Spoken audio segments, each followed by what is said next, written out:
For the first time in franchise history, the Mets have a Manager of the Year. Buck Showalter wins the award for the fourth time. I'll be discussing that on the show today. Also, does history repeat itself here with Buck, as he has won this award before, but has never quite been the guy to get a team over the hump to win the World Series? We're going to go through that. And also, the Mets pick up a huge 6'8" flame-throwing relief pitcher. You are Locked On Mets, your daily New York Mets podcast. Part of the Locked On Podcast Network, your team every day.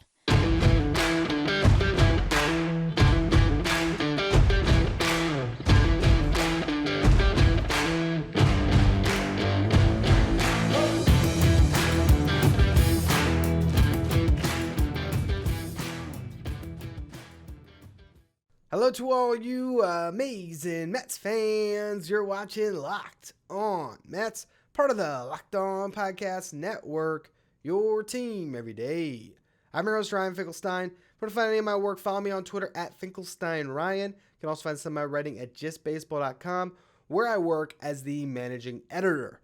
Now, Buck Showalter wins the Manager of the Year for the fourth time in his career.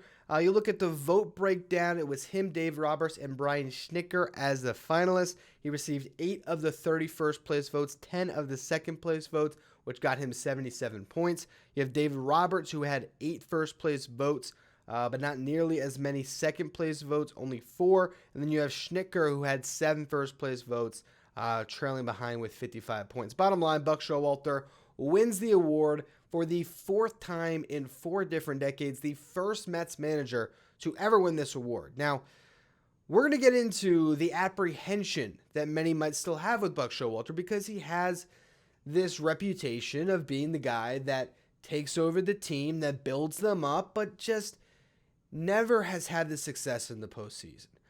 I don't want to focus on that, though.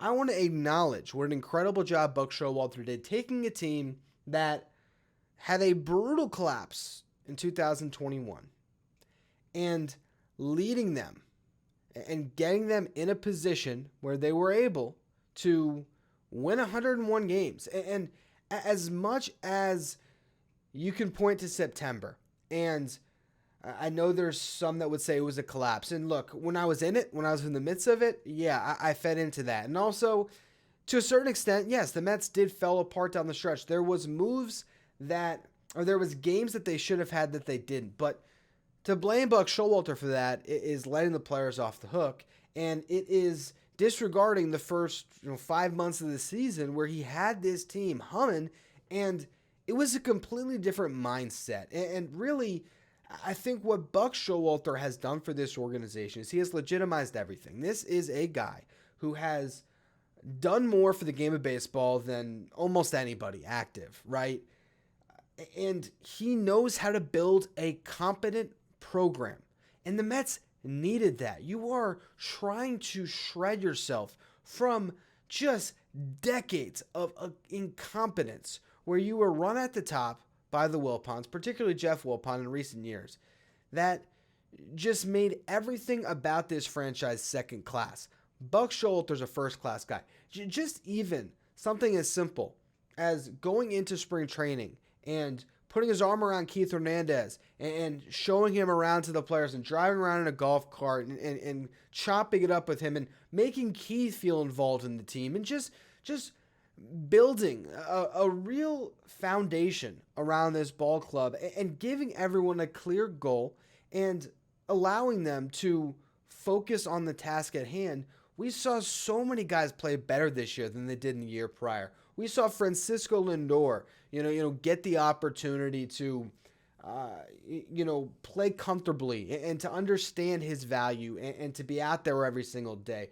Starling Marte hitting in the same spot, playing the same position because he spoke with Buck and, basically made it known that that's what he likes to do. And in turn, gave the Mets a great season. Seeing Jeff McNeil not be told to be anything but himself, to see the way that he navigated double headers and all these different things so that while we might nitpick what he does on a given Tuesday night, the team's always ready to win each given series. And it was very much a series at a time mentality. And they just kept winning series after series after series after series after series. And you stack it up at the end of the season. You want to call whatever happened in September a collapse, by all means. The net result is they finished with an identical record to the Atlanta Braves, who, as much as we want to rewrite history, went into the season as the favorites to win this division, coming off of, winning the World Series with a better roster than they had on that World Series team. And the Mets grabbed this division early, held on to it, and yes, they ultimately gave it up in that final series of the season when they played the Braves. But I don't hold that against Buck Showalter. I don't hold the playoff shortcomings against Buck Showalter. At the end of the day, what he just gave us when it comes to regular season baseball for a Mets fan is the second best season in franchise history behind the 1986 Mets. Now, we can give him all the credit in the world for this 1 year. Unfortunately, the way this works out, he's going to be judged by his playoff success, whether that's fair or not. So moving forward, another Manager of the Year trophy is not going to mean much. But considering the jump that this team took, considering the way that we can now look at this franchise moving forward, and say what you want about Billy Epler, the two of them working together have given you a steady hand on the wheel for the first time since maybe Sandy Alderson first came in, when the Mets just let him really operate in those early years in the early 2010s as he, rebuilt and was allowed to rebuild. They haven't had a steady hand since then. That steady hand with Alderson resulted in a World Series in 2015, but there wasn't much else that they were able to do beyond that. I think what Buck Showalter is building right now with this Mets team is a winner that will be sustainable for a long time, maybe even beyond when he's with the team. And that's what we're going to talk about next. Could history repeat itself here with Buck Showalter when it comes to that narrative that has been built up as far as his lack of playoff success? Before we get to that, though, today's episode is brought to you by SimpliSafe. The numbers don't lie. In the last decade, over 4 million people have chosen SimpliSafe Home Security to protect their home. You don't earn the trust of that many people without doing something right. At SimpliSafe, your safety is the only thing that matters. They protect you with cutting-edge security technology powered by 24/7 professional monitoring agents who always have your back. With 24/7 professional monitoring, SimpliSafe's agents call you the moment a threat is detected and dispatch police or first responders in an emergency, even if you're not home or can't be reached. SimpliSafe blankets your home in protection with advanced sensors for every room, window, and door, HD security cameras for inside and outside your home, smarter ways to detect motion that only alerts you when a threat is real, and even hazard sensors that instantly detect fires, floods, and other threats to your home. Customize the perfect system for your home in just a few minutes at simplisafe.com/lockedonMLB. Save 20% on your SimpliSafe security system when you sign up for an interactive monitoring plan and get your first month for free. Visit simplisafe.com/lockedonMLB to learn more. There's no safe like SimpliSafe. Now, Buck Showalter has been the Manager of the Year before. This is the fourth time he won the award. And if we go back across his managerial career, there has been that constant narrative built that he is the guy that builds up your organization, that helps develop your farm system, that gets you ready to win, that wins a little bit in the regular season, but never gets the job done in the playoffs, never wins the World Series.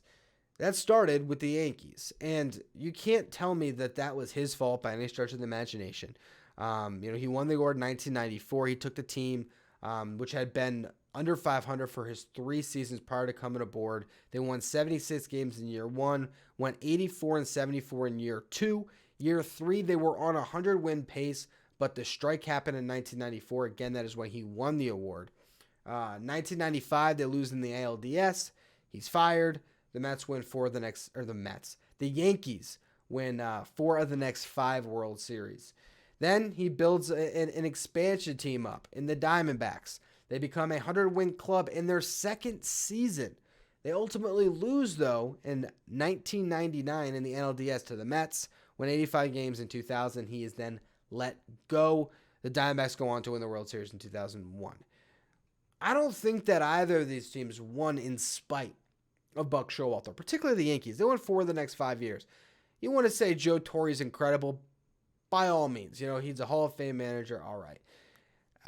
Those teams would have won a World Series if Buck Showalter was allowed to manage the team from 96 through 2001. They probably still would have won 4, at least won 3. So At times we give the manager too much credit, and we also can, debit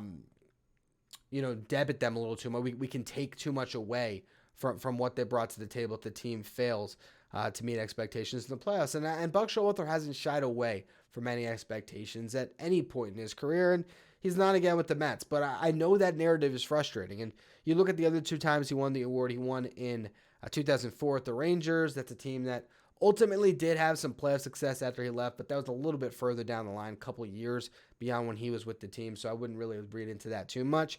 And then the Orioles in 2014, who obviously have not had any success really since he left, although this season they finally started to be competitive again. Bottom line here, I think Buck Showalter is a fine manager. Now, at times, and certainly down the stretch, did he do a couple things that were head-scratching? Absolutely. We just saw Dusty Baker win a World Series with the Astros, and we saw the way that team rallied around him after they won. It was really about Dusty.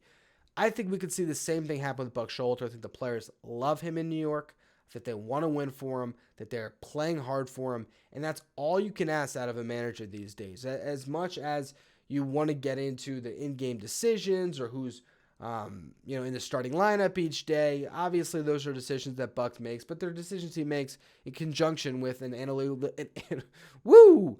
analytically driven front office. And so there's a lot that goes into it. And I've always said that throughout my entire time hosting this show, whether it was Mickey Callaway or Luis Rojas or now with Showalter here, we so often are difficult and hard on these managers when a lot of it is out of their control. But that does not mean that he's going to be able to completely escape that narrative that is built up around him. And if the Mets don't get it done, which could have nothing to do with him, if it's not this year, I think he'll get at least another full season beyond this one. I think Buck Showalter has earned the right to stay in this job for a bit, and I think that Steve Cohen likes Buck Showalter a lot. Let's just say the next 2 years, the Mets make the playoffs, but they never make it past the NLDS. At a certain point, the finger will be pointed in his direction, and he'll be blamed. That is how this works. It's the rough seat of being a big league manager. But if in 2023, the New York Mets go on a remarkable run and they win the World Series, their first since '86, you're going to see the same groundswell of positivity that has risen around Dusty Baker. Everyone will be coming out of the woodwork to talk about how he was always destined to be this World Series winning Hall of Fame manager, and that's going to validate everything. And I think Dusty Baker really kind of showed how frustrating that could be, the way he was answering some of the questions after, where he was like, obviously this is something that he wanted. Things can be out of your control. All you do each year is try to put your team in the best position to win. He had good ball clubs, and I remember after the presser, or after the Game 6 when they won the World Series, Dusty said something along the lines of bringing up his first team where I think he won a manager year. He's won 3 manager years. It might have been one of the early teams. I don't remember, what was it, a Giants team potentially that he had. But he alluded to a lot of the great players that were on the team, and then I think he might have even said it was after the strike where a lot of players got sold off or whatever it was, but basically just pointing to the things that are out of your control as a manager. Buck Showalter is not in charge of making this roster. He's not in charge entirely of developing the players. He's overseeing things as kind of the head of the organization, but day to day, he's not responsible for everything that goes on in the farm. And it's a lot to, put everything on Buck when it comes to the Mets' playoff success. Still, though, you can't run away with how the business operates. So I really hope history does not repeat itself with Buck Showalter. I hope he's able to take this team over the top in the next 2 or 3 years, and he gets that World Series ring he deserves, that will put that finishing touch on his Hall of Fame career. But it is kind of ridiculous that it has to come to that, because I think at the end of the day, you look at the body of work, and who in their right mind can really say that he is anything but a quality, long-time big league manager, because that's what he has been throughout a 4-decade-long career. But He won the award. He got some recognition. We'll see what happens next year for Showalter. Now, though, we got some news to discuss. The Mets added a player to their 40-man roster today, claiming a big reliever, big as in 6'8", from the New York Yankees, and also a little bit of a surprise when it comes to the Rule 5 draft and who the Mets did not protect as it relates to one of their top outfield prospects. But before we get to that, today's episode is brought to you by BetOnline.net. BetOnline.net is your number one source for sports betting info, stats, news, and analysis. Get the latest odds and trends for every professional and amateur league out there, from football to basketball to soccer and esports. They got it all at BetOnline.net. And if you love sports podcasts, you can find those at BetOnline as well. They are the fastest and easiest way to get your betting fix. Jacob deGrom, we can bet on his landing spot in free agency. Will he land with the Rangers, the Dodgers, the Braves, the Yankees? Everyone else has really long odds, and this is assuming he does not just return to the New York Mets. My advice, maybe don't bet on that one because I think deGrom is coming back. Head to the website today or use your mobile device to learn more about the trends in the action. Bet online, where the game starts. We had a lot of news around the baseball world today. Anthony Rizzo re-signed with the Yankees, a 2-year deal with a 3rd-year option. Tyler Anderson gets 3 years, $39 million from the Angels. Does that set a price range for our Tier B starters in free agency? Could it be $13 to $16 million for those guys like Anderson? A Taijuan Walker comes to mind from the Mets. Whether that is Martin Perez, who did accept the qualifying offer, so he's off the board, but Jose Quintana, Jameson Taillon, there's a lot of guys in that range. Chris Bassett kind of leads the pack and will probably get a little bit more than all of them, but interesting to see that market begin to form on the starters. I wonder if we could see a lot of them fly off the board, if that is the number that we have here. I thought Anderson would get a little bit more, but also at the same time, you look at his career track record before this year when he went to the Dodgers, and I mean, what were we really betting on moving forward with Anderson? If you told us a year ago that he'd get a 3-year, $39 million deal, we'd say you're crazy. So nothing wrong with the Mets missing out on him. As I said, Perez accepted the QO, as did Jock Peterson. That's a little bit surprising. I thought he would stick it out for free agency where he could have got a 3 or 4 year deal, but betting on himself at a place that he likes at a high salary number, it's a $14 million raise for him. Basically, he went from 6 to 19.56. And betting on himself again, to have a nice season and to go back into the market without the qualifying offer attached. I do think that teams would have been hesitant to give up a draft pick for Jock Peterson, including the Mets. So maybe next year he has a better market for himself. He can maybe get that 3 or 4 year deal. All of this, as it relates to the Mets, is not significant, but they did add a player today, Steven Ridings, 6'8", 245 pounds, right-hander, touches 101 on the fastball, has a cutter at 88, a slider at 86, could be a big-time strikeout weapon, but not a lot of time in the big leagues. I mean, debuted with the Yankees in 2021. The Mets claim him off waivers. Not a lot that we can really go off of here on what he's going to be. Just not a ton of big league experience. Minor league experience, even a little bit limited, just always coming out of the bullpen. This year had shoulder impingement, so a shoulder injury that kept him out all year. That's really concerning. You can't look at this more than a depth move. Last year, I made way too much about Sam McWilliams and the Mets' decision, or was that 2 years ago? That might have been 2 years ago at this point. Just like to a certain extent, I made too much out of the, I forgot his name already. Nick Plummer, geez, got it back quick. The Nick Plummer signing this offseason. There's guys that you bring in that have a high ceiling, so to speak, but the floor is pretty low, and we've seen the low floor sort of show itself with both Plummer and McWilliams the year prior. So Ridings is a great option. Another guy with high velo who's 6'8", so his extension's probably ridiculous. That fastball, I'm sure, jumps on batters.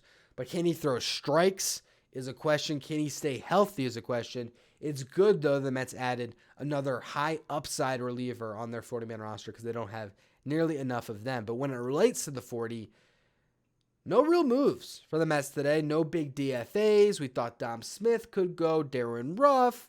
We were not sure if Steven Nogasek or, Sean Reed Foley, Yon Lopez, are all those guys going to be safe? Ultimately, the Mets stick with what they got as it goes towards their 40-man roster. They still have 8 spots even after claiming writings today. You got to build a bullpen. You want to add to your rotation. You might want to replace Brandon Nimmo, or you will have to replace Brandon Nimmo. A lot of moves yet to be made, but the Mets can always clear room on that 40 at a later date. This was trying to protect guys from the Rule 5 draft, and so you can still maneuver however you like. The Mets didn't have any prospects that they really felt compelled to protect. The one guy that I think a lot of people were discussing here was Jake Mangum. Mangum had a really nice season, knocking on the door at AAA. I think he has a great chance to be the 4th outfielder for the Mets all year next year. I think he could break camp with the club if he has a good spring training, and depending who else is in camp. But are other teams out there going to claim a guy that's going to be 27 by opening day, whose ceiling is that of a 4th outfielder?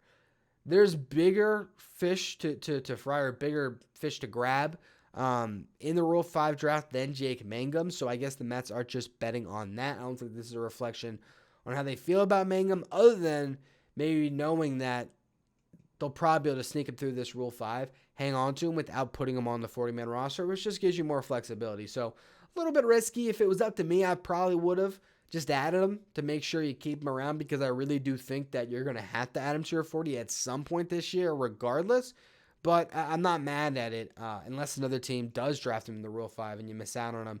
Then we'll be looking back and crying over some spilled milk there. But that's going to be all, though, for today's edition of Locked On Mets. Nothing crazy to report on just yet. We're still just waiting to see what happens here to close out the week. Going to probably do a prospect-oriented show on Friday. Still working around the details of that. Also, some other big-time free agent starting pitchers we haven't discussed, like Justin Verlander and Kodai Senga. So I'm going to talk about those guys maybe on tomorrow's show. So make sure you're following, you rate and review wherever you get your podcast. Make sure you follow me on Twitter at Finkelstein. Ryan, follow the show at Locked On Mets. Thank you for making Locked On Mets your first listen every day. Now for your second listen, check out Locked On Sports Today, hosted by Peter Wachowski. Locked On Sports Today is where you want to go to stay up to date with everything going on around the sports world, including instant game reactions, breaking news, the take of the day. You can follow Locked On Sports Today wherever you get podcasts, on the Odyssey app or YouTube.